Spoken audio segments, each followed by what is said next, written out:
The statements we're about to show you are from the Holy Quran, and is said to be the official, unchanged, pure word of God, revealed over 1400 years ago. Claiming to be the word of God is a heavy statement, and without proof, or if a single contradiction is found within the book, the apparent word of God will be proven false. So without further ado, let's put the book to the test.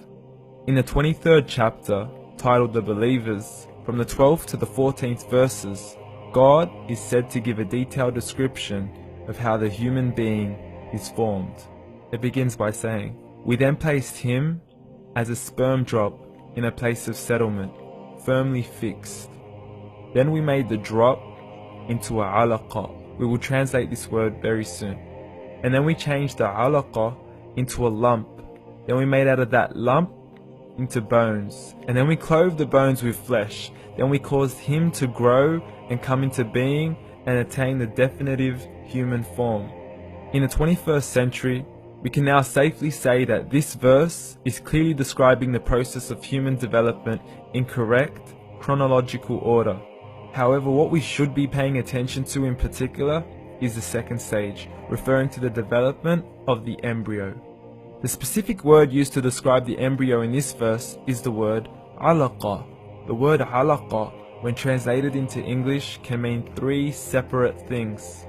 Firstly, a blood clot, or to be suspended, that is to be hanging or clinging to something, or thirdly and finally, a leech.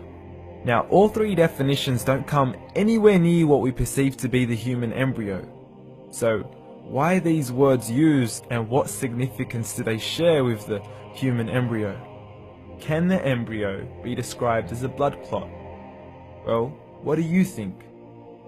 In the third week of embryonic development, a tubular heart joins with the blood vessels to form a primordial cardiovascular system, and by the end of the third week, the blood is circulating and the heart begins to beat on day 21.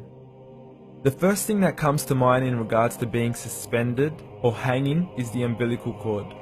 But we can't use that example because we are simply referring to step 2, before the baby has even formed. But we now know today that the umbilical cord is formed from the connecting stalk. And the connecting stalk is formed as soon as the embryo is formed. The embryo's connecting stalk has even been described by John Allen and Beverly Kramer as an object to suspend the developing embryo in the extra-embryonic column. So an embryo is suspended and does have a strong resemblance with a blood clot. What on earth would an embryo have to do with a leech?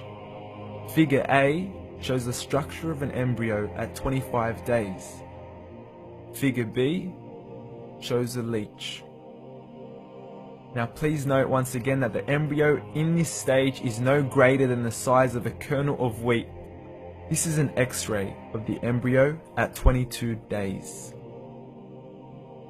This is the internal structure of a leech. It's mind-blowing stuff, but you still haven't seen anything yet. This is the head of the embryo at 22 days. The detail you are seeing right now is absolutely impossible to be seen with the human eye and can only be seen with a microscope. This is the back end of a leech. There's no other words used to describe this other than mind-blowing. The pictures we have shown you are impossible to be seen with the human eye or even to be predicted by the human mind.